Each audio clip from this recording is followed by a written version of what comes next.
What's going on, people? This is Shad Harrison. Today is another edition of Interviews with a Rebel. And this series is all about just giving insight to other creators and entrepreneurs on how to actually move around in life. And today, I am sitting down with my Bloomate. Bloomate. I was thinking of the word. My Bloomate. We're in the same co-working space. And she's actually somebody I've known for a while, but right until probably once we moved in here, I got to know a little bit more. So today we have Miss Pamela Rosara Jones. Wow. What? Yeah. Pamela who? It's not Rosario? No. What is it? Rosara. That's it on your... No, I promise you, everyone messes up my middle name. It's Rosara. Rosa is my mom's mom, my grandma. Yeah. And Sarah is my dad's mom.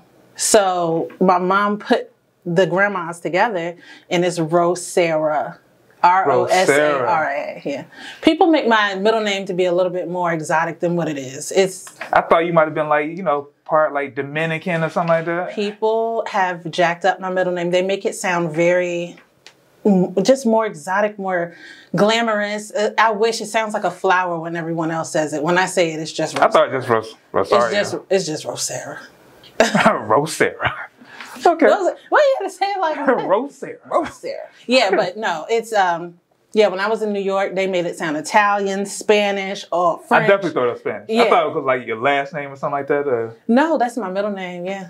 Oh, okay. That's funny though. So it's Rosara, everyone. Rosara. Pamela Rosara Jones. Okay. I think I got it now. All right, so for the people that don't know you, who are you and what do you do? Well, we got the name straight now. We do got that. And so what I do is kind of conglomerate of a lot of different aspects of public relations. Okay. People know that I'm PR personified, that it's something I do with mass communicating to the audiences of a certain message. Right. So my job, as far as the consultancy that I own, integrating consistent opportunity, using Nostalgia, Innovation, and Cultivation, LLC. Probably one of the longest names that is kind of in wordy. Virginia.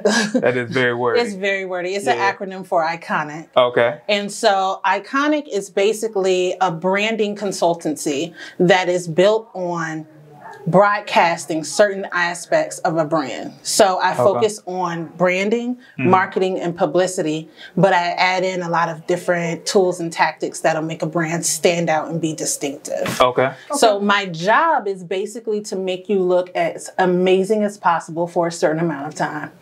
For a certain amount of time? We can do a 3-month, 6-month, 9-month, 1-year campaign, or we can keep it moving until you're ready to say stop. Okay. My job is to actually catapult your message to the masses using PR. Okay. I like the way that sounds. Yeah, it's super fun. I bet a lot of people want to be catapulted in today's society. Everyone wants to have their message uplifted. Right. But to do it in such a way that you're speaking in a language that's powerful with PR, powerful with business development, and powerful between your industry, that is something that people really need in a time like today. True. So, True. As of right now, I couldn't be more passionate about what I do. Okay. As far as just making sure people spread the message of their businesses. Gotcha. Okay. All right, so before we kind of hop into the conversation, I got an icebreaker, right? Okay. All right, so I believe that, everybody has a soundtrack to their life, right? Right. So if your life was a movie, what would be the 3 to 5 songs that would be on your soundtrack? Okay. All right, so I'm thinking of the top 5 movies for me. And the soundtracks would be, number 1, I'm going to go with a love and hip hop type of favorite, Maxwell. What's the A Woman's Word? A Woman's Word. Okay. Absolutely. Only because it's more personal, but it just stands out to me as far as just redirecting your womanhood, just, understanding where you are from teenager to 25 to 36, it's just, that's something that always just comes to me and it resonates. Another one, let's see, I'm going to pick a rock song. Oh my gosh. Okay, so Okay. There's a song. I can't remember the name of it, Shad. Who is it by? I can't remember the name. But what I'm going to say is, it is one of the songs that came out in the 90s, and it was by a rock band basically saying that you have to be extremely comfortable with where you are. And I'm going to sing the song, y'all, because I know I'm sucking. We ain't got to do all that. What? I think it would be good. No, we ain't got to do it. Okay, well, let's just skip that question, man. Because, the next 3 songs, I'm not going to remember. Why don't nobody know the songs? Because it's like, you got to have a list. So for people who want to get on this show, right, I need you guys to know that this question is coming. And know that you need to know the name of the songs that is on your soundtrack. You just have to know that. He just told me he was going to ask me this question 5 minutes ago. Whatever. No. All right, so. Yeah, I'm sorry. Let's get to the main conversation. All right, let's go. Actually, first, what is your origin story? What are the things in life that got you to where you're at today? So I have a song that just popped up in my head from the last question.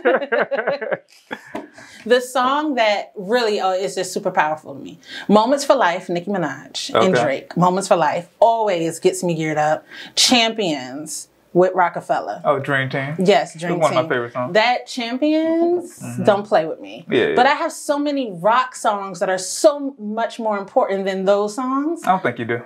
You couldn't think of them. What's the question that you just said? What is your origin story? What were the moments in your life that kind of got you to where you're at today? So, a lot of people know, for me, I grew up in dance. So, dance was something that I had to do, number one, because I was born, my feet were like this, right? Oh, my feet literally I was born with my feet parallel this way. So, I had to strengthen my ankles. And the way that I had to strengthen my ankles were through casts when I was a little girl, when I was a baby. Okay. So my mom put me in dance classes. And that's how I actually came into dance, was to strengthen my ankles through the platform of dance. Okay. So I stayed in dance. I started to love it. I left for a little bit, came back in 5th grade. And it really gave me an understanding of how production works. And how ideas work and how creativity works, because you see your dance teachers coming up with different moves. I was blessed to dance under Gail Hart's Dance and Performing Arts Academy. And I've been there since I was... It's a big name in the city. Listen, everybody thought she was my grandma. Really? Like, I've been with Miss Hart since I was 4 years old. Okay. So starting with her strengthened my ankles. But furthermore, I started to fall in love with the aspect of performing arts. Okay. So I stayed with her until I was 17 years old. And in the midst of those areas, I did ballet, jazz, tap, lyrical, African, modern, contemporary, point, all of those things that were important to a dancer growing up. Okay. And so with that foundation, I was able to understand how to deliver a creative idea, how to say the lighting works best here or the costume works best there. And that was all in due diligence, because I grew up in a performing arts studio. Right. So push it into today's times, my past work experiences really pressed forward into my creative abilities. So I worked at the American Theater in Hampton, where I was a part of the cast and crew that put up jail lights. I was up at the top of the theater changing lights. I had a wrench, I had screwdrivers, I had all of those things to make those changes to all of the performing characters that came into the American Theater. That was a really hardcore. That sounds like it's a lot. It was a lot, because it's, you're all black in your cast and crew. You're in the back. Right. And then graduated from Norfolk State Mass Communications Department. Behold the green and gold. Yes, behold the green and gold. I was able to, work in television production. I got an internship in television production at MTV. How was that? It was an amazing experience. Okay. I will never take away MTV. But when I tell y'all, everything is put together the way it needs to be put together. Okay. So when it comes to production, you know, sometimes you have a lot of like things that's going to happen on the fly. Right. And you just have to be prepared. Whereas on one reality show, I played somebody's girlfriend, and I didn't know this man from a can of paint. I just took a trip to Brooklyn to drop off a camera, and the next thing you know, I'm on scene playing. What show was this? It was one of those, I forgot the name of the show, but it was the show that usually, okay, so they have two people playing a game against each other. Was you on Hell Date? It wasn't Hell Date. No. It was, you know how they had on MTV somebody playing a video game here, somebody playing a video game kind of like across the world. And so they had a reality show where they were playing, and then you would have kind of the family around. Okay. So he didn't have anyone to support his character. So I had to play his girlfriend.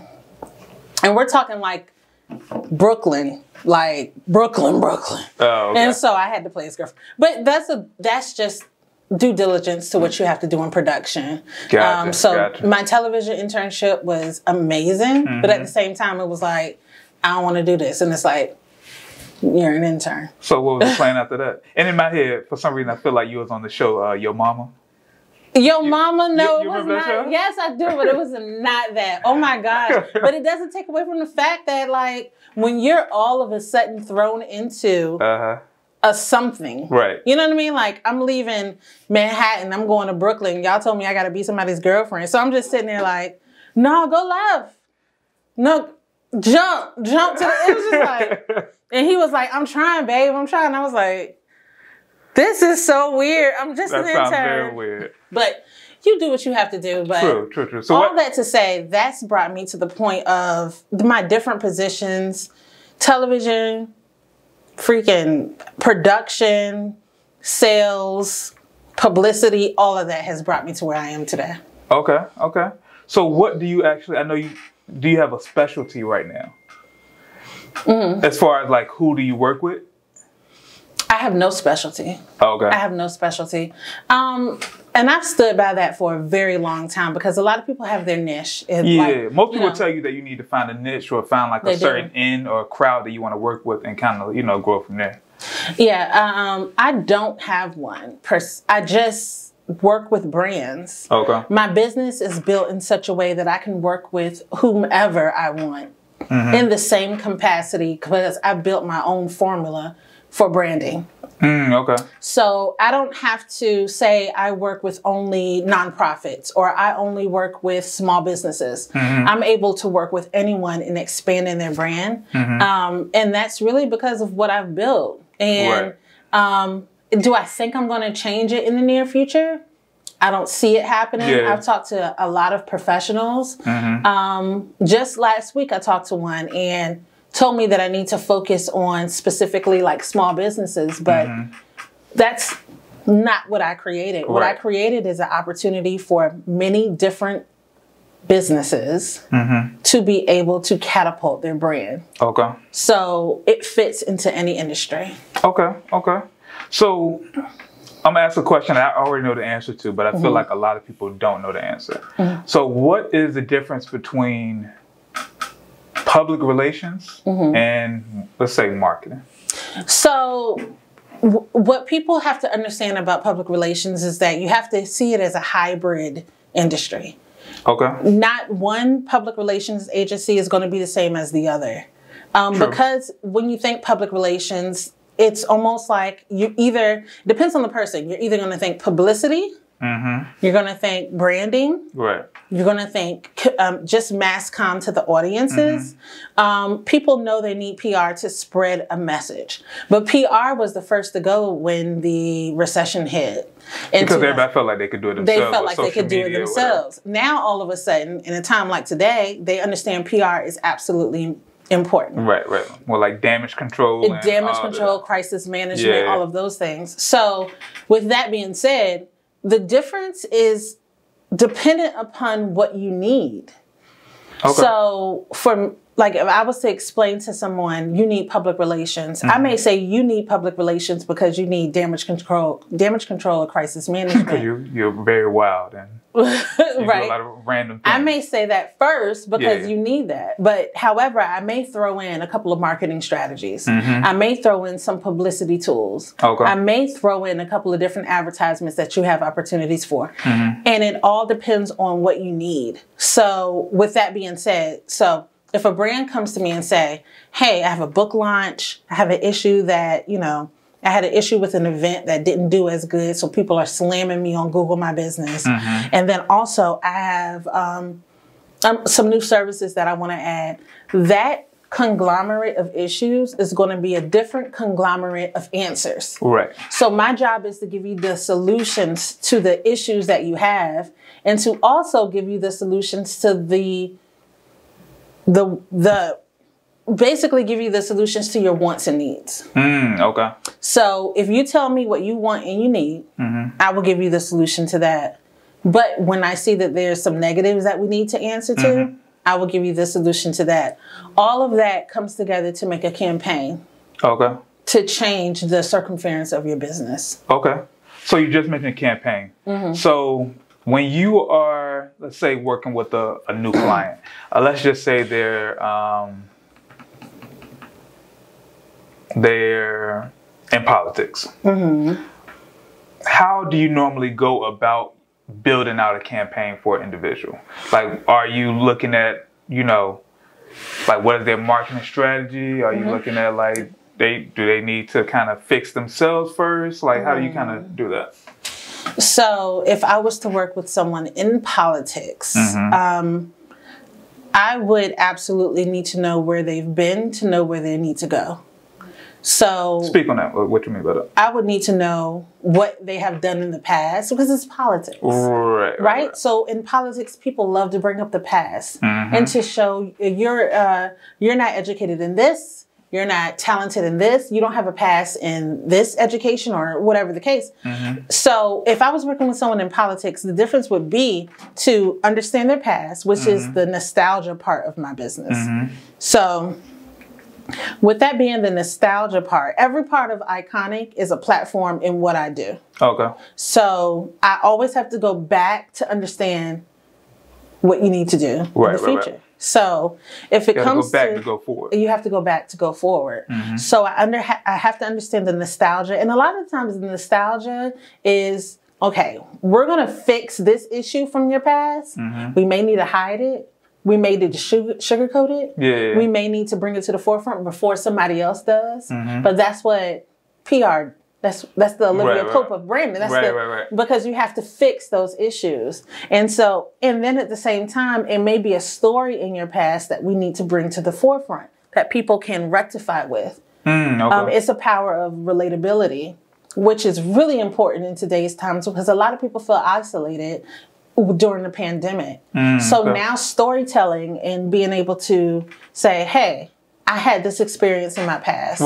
This is the experience that I don't want anyone to go through in the future. And this is how I beat those feelings when I had those issues, if that makes sense.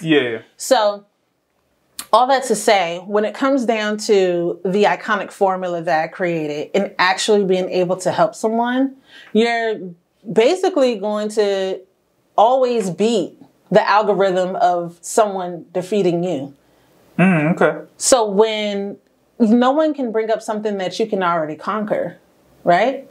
So if I brought up something about you, but you already brought it up to the forefront and you conquered it and you already have a story, you already have information on top of it, who can beat you to it? True. That's what politics is about. That's the 8 Mile rule that I like to call it. 8 Mile. Send that to me in an email. I'd love to see it. But that's the thing when it comes to politics. I haven't seen anyone gone that deep. But that's the way that I feel when it comes to politics, what's going to be successful. Okay, so how do you blur the lines between, some people say you need to be transparent, but as you just said, sometimes you need to hide certain things. So what's the difference between the two? Be transparent and hiding. The difference is how dark is the hiding. How dark is the hiding? Yeah. People have, I mean, we all know people have deep secrets. Right. You know, people may not be comfortable with some of those secrets coming out when you're seeking a chair, or if you're planning to go global. People love to bring out the secrets. Right. So there's an X and a Y. So what's that middle ground? How open are you willing to be? Like in a conversation like this, if you ask me all of a sudden a secret, or if you ask me something that's going to bring out a secret and then I'm live on television, how am I going to respond to you? What am I going to do? Am I going to all of a sudden expel beans that I should not expel? Or am I going to, but see, those are the things that people can pick up on in such an instance. That's the job of PR, is to prepare you. But then also the job of PR is to make sure I understand the questions that you ask before you ask them. And so my client can never answer anything that you're not prepared for. Okay. So how do you prepare a client for an interview or something like that? So I will prepare my client by talking to the person that's doing the interview, or the producers that's doing the interview. And it's not this is real practice. This isn't something that's just like, oh my gosh, you're asking me questions and the producer is not going to answer. I'm like, no, I'm going to always ask beforehand so that my client is prepared for the publicity they're about to attain. Because we always want the client to look good. Now, if there's a question that's asked, or maybe the client breaks in the middle of a publicity issue, the client still has to be prepared to understand how to respond to that issue. And that's just my job. But if, therefore, there's an issue and the client wants to be authentic, that's when we go into crisis management and we fix whatever was said because we weren't prepared for that publicity. And it's okay. It's okay. It's not like, you know. Sometimes it's not okay though. No, sometimes it's not okay, but at the same time, we're humans. You know, I'm not going to robot my clients into just not being humans. We're all humans. So at the same time, it's just a matter of just making sure you know that you said X, Y, and Z. So this is how we're going to fix it. And if you don't want to fix it, it's your life.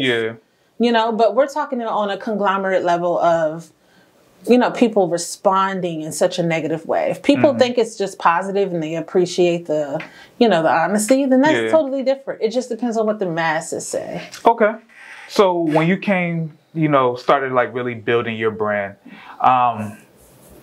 when did you really start to feel like that momentum, like things are kind of taking off for you? Immediately. Really? Immediately, yeah. Because there's not a lot of PR companies in Hampton Roads. True. And then on top of that, I already had a group of businesses I was working with because I was a television account executive. So I already had people that I was working with. But here's the thing now.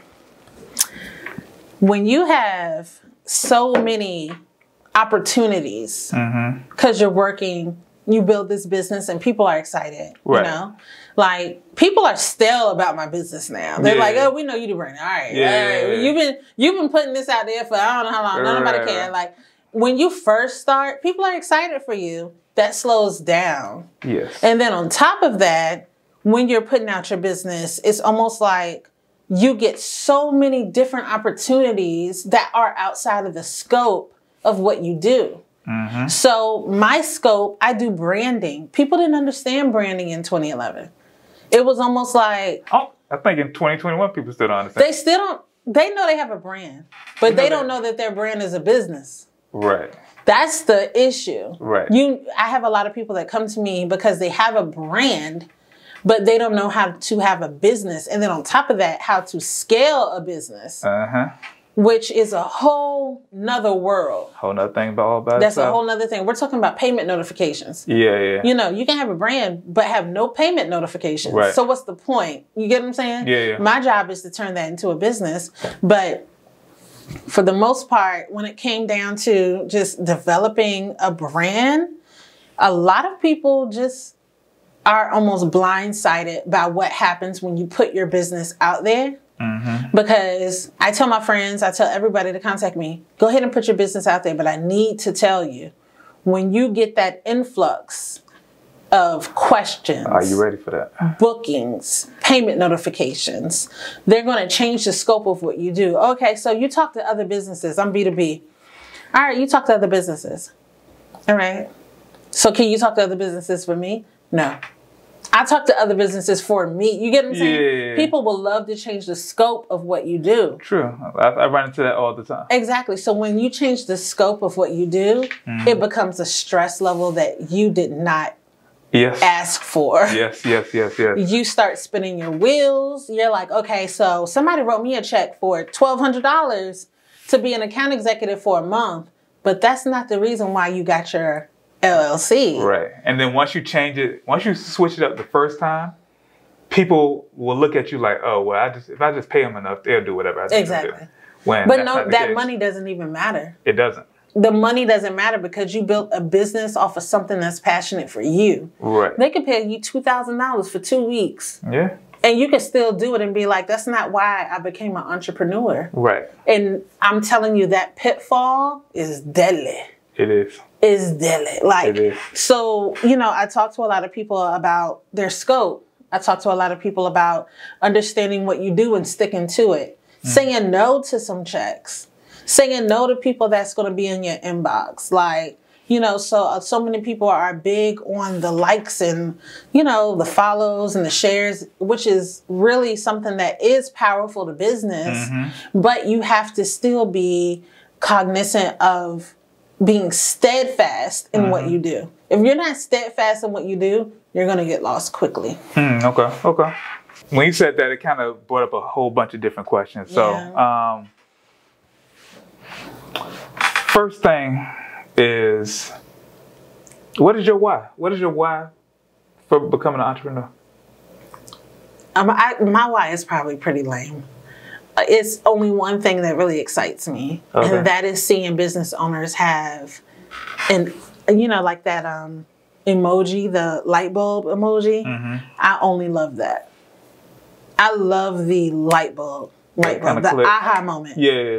Everything for me is an aha moment. If you're not getting aha moments, then I'm not doing my job. Okay. So my why is the power of aha. The power of this fits. The power of I never thought of that. The power of let's do it. Those green lights, I'm just like, oh my gosh, thank you. It is more powerful to me to see those aha moments than to not. If I don't see an aha moment, maybe we're not a good fit. Yeah. But for the most part, I love to see that energy be transferred into a campaign.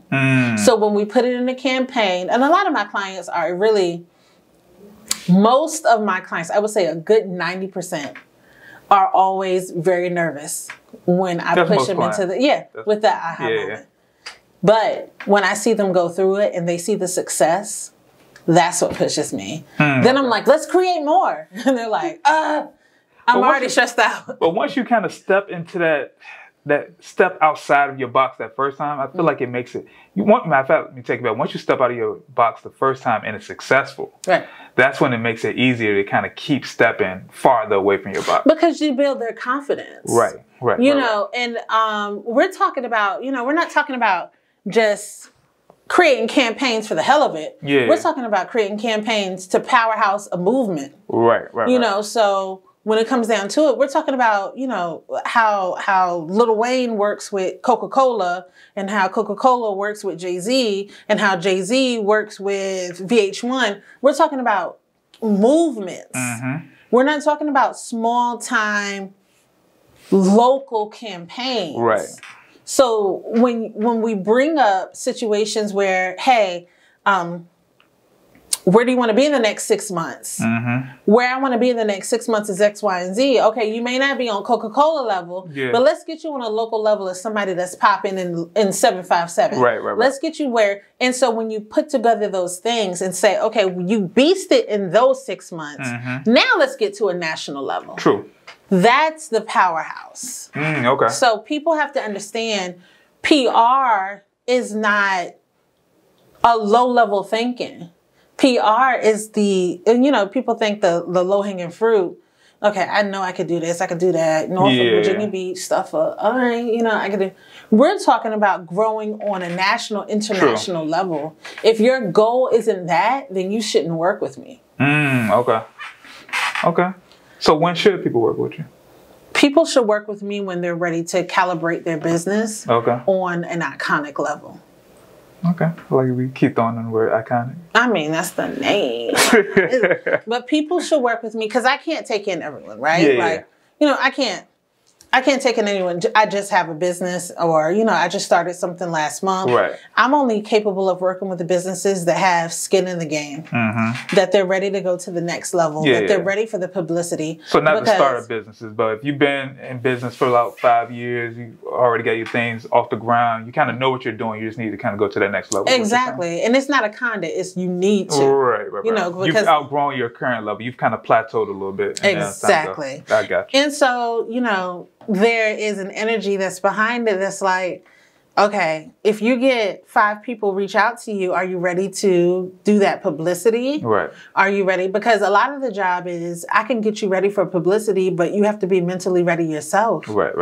So, I offer so many services that's capable of making sure a brand can reach what they need to reach, can be who they need to be. Right. I can A&R you night and day, but if you're not prepared to do it, there's nothing I can do for you. True. So you have to be in the game with me. It's a partnership. Okay. So another question. Earlier you talked about branding. In your words, what is branding? Oh gosh, that's the hard one. Because there's so many different understandings of branding. Branding is your fingerprint. Right? True. Your fingerprint, everyone's fingerprint is different. My job is to understand your fingerprint and to design a campaign off of it. That is branding. Okay. You cannot pretend to brand if you don't know where you've been and where you're going. Right?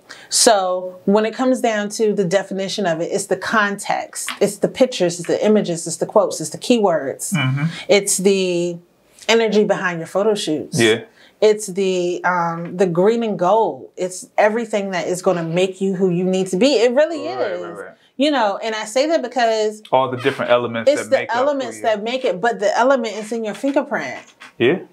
So if I don't bring out your fingerprint, I'm failing. Yeah. So that's what branding is. That's the best way for me to describe it. Believe me, since 2011, I've run across so many definitions of branding. Yeah. In 2011, I went to the Virginia Beach library over there by Town Center. I was trying to figure out what it was that I fell in love with. And I was like, oh my gosh, I know it's not PR, but we're talking about storytelling. I'm in television. Yeah. These people that was signing $3,500 checks to do television, they didn't even know what they was doing. These local commercials, I'm sorry, these local commercials are horrible. Okay?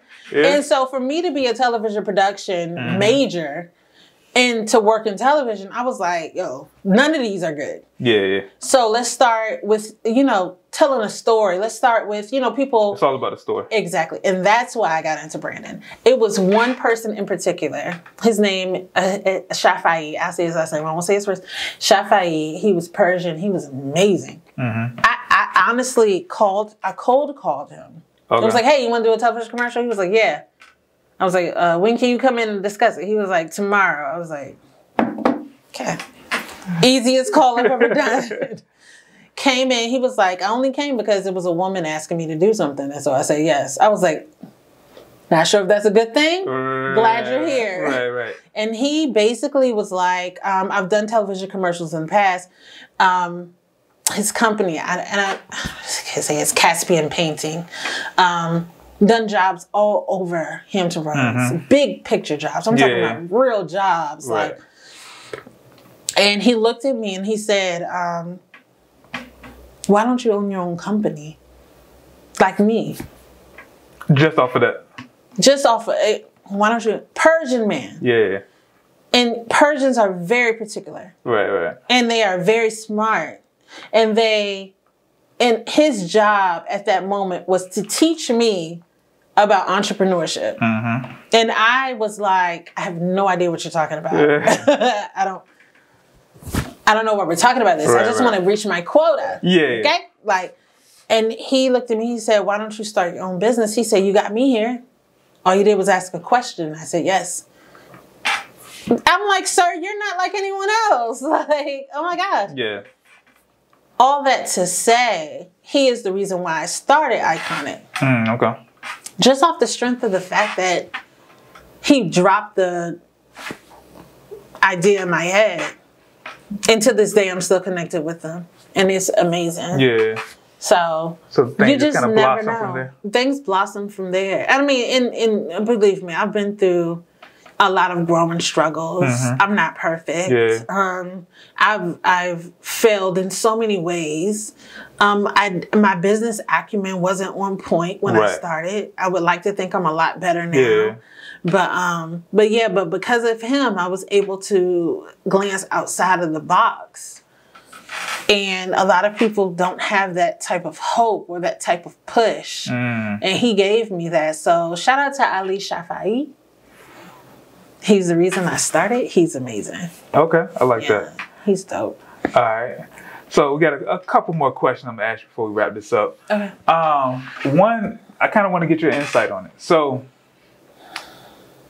the general question is, what do you feel like small companies or small businesses need starting out as far as branding, PR, marketing, anything like that? Mm-hmm.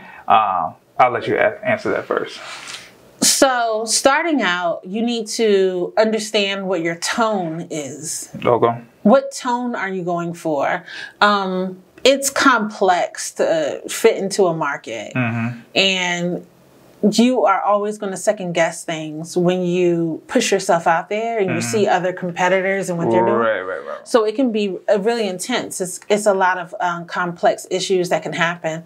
So when you start, you need to understand what is your tone, what is your diction, what is your context. Okay. How do you need to feel? That's how I always start. Right. So a lot of businesses don't think that far. And when I bring it up, it's like, okay, this is who I want to be. This is who I am. Yeah. But this is who I want to be. Right. So when it comes to starting out, that is something that I have to rectify from the beginning. And from there, we're able to create branding strategies that are going to be successful.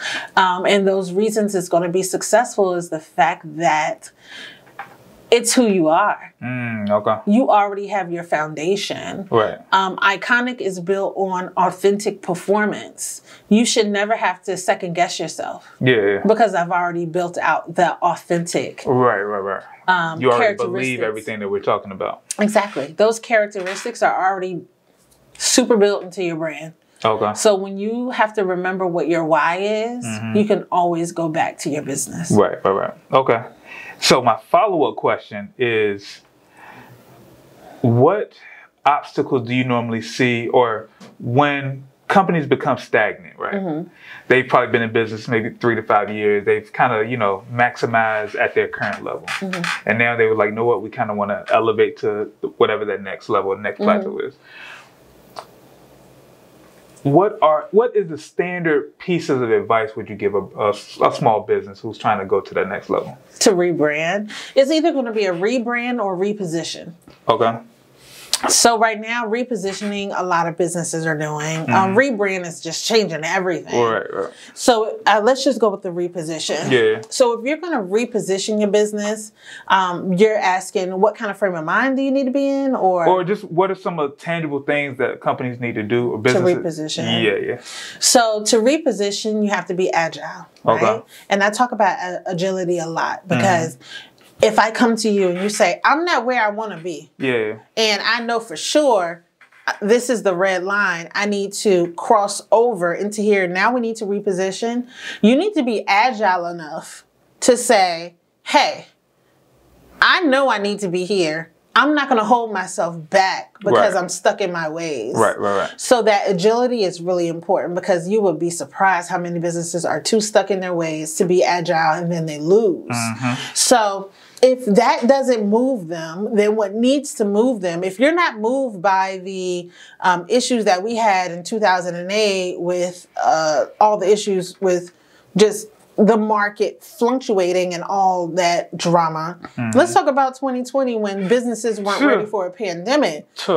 Yeah. So if you weren't understanding of what happened with that, then you can't be my client. Right.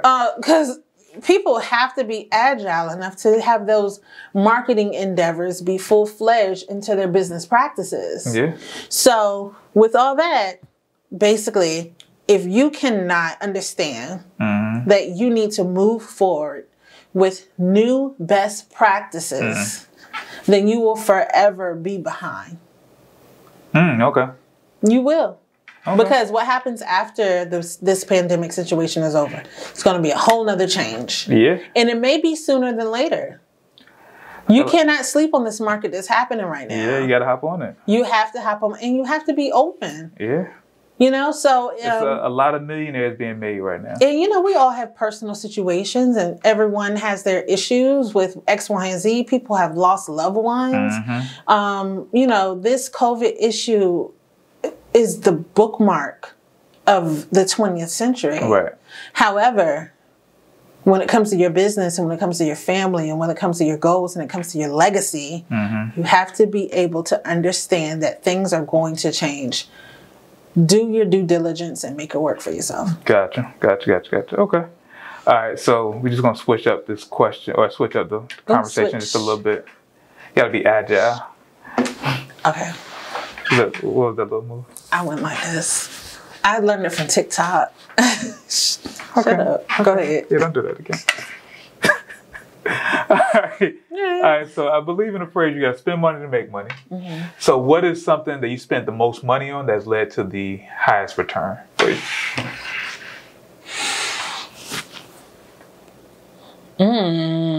I spent the most money on that led to the highest return. My own equipment. Okay. What type of equipment was it? Okay, so I'm a TV production major, right? So I feel like I'm smart enough to work my own, right? Yeah, I would say like things like this. Your new phone. My new phone. I just got my iPhone that I don't know how to use. Yeah. Caught that. You just fried. Caught that. But I would say that now you can get in Clubhouse. I've been in Clubhouse though. On an Android? No, I had an iPod. Oh God. I told y'all I had an iPod. Okay. And that's why, but even still, like one of my Isha Star sisters is trying to get me in Clubhouse, and she loves it, like loves it. Yeah. I mean, on a totally another level than we talked about. Yeah, I don't like it. But anywho, so I would say I've invested a lot in myself from the products that I've brought. I would love to say advertising, but advertising hasn't been more conducive to me, because what PR agencies really advertise, right? There's no agency, you don't see PR consulting. The only consulting agencies you see putting out commercials is lawyers, right? All right, so let's speak on that 1 second. Why is that? Because I believe you should, if you have a business, you should be marketing and advertising yourself. So why do you feel like some of these companies, consultancies aren't advertising? They don't need to. But let's look at, the minorities of PR agencies at Hampton Roads. There are really none. I know KBD Group, Kelly. Yeah, Kelly. Kelly is a beast. Yeah. Kelly. Shout out to Kelly. Yeah, shout out to Kelly. I worked with her for a short amount of time, and I've always looked up to her. And Kelly is a beast. Delcino Miles, she is more on the public sector level. She also works with private. She's a beast.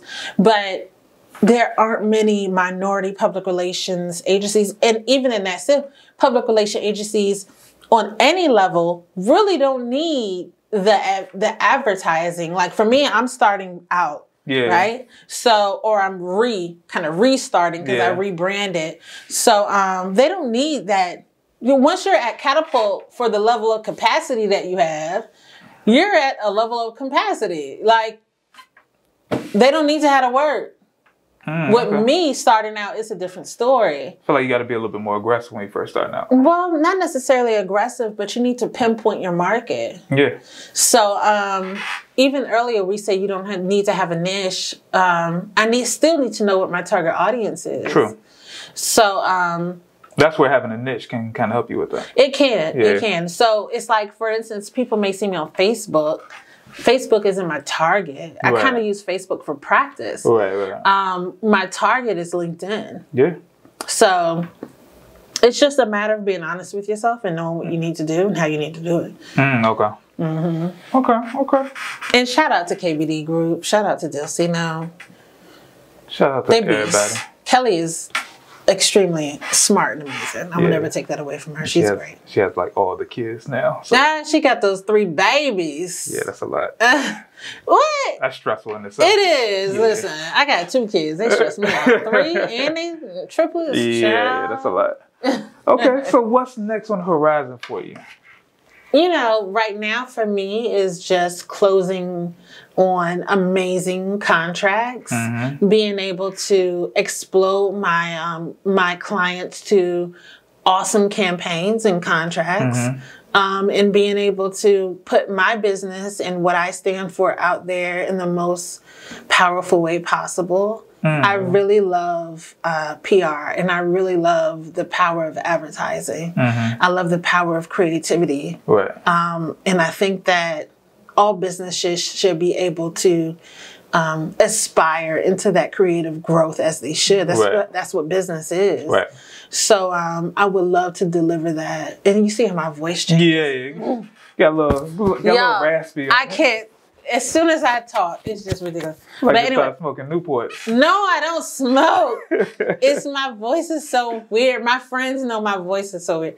But what I'm trying to say is that that sound like Nina Simone for a second. Like, and I wouldn't mind sounding like her. Yeah. Oh, she's such a beast. But I just want businesses to know that there's so many different levels of creativity that they can grasp onto. Right.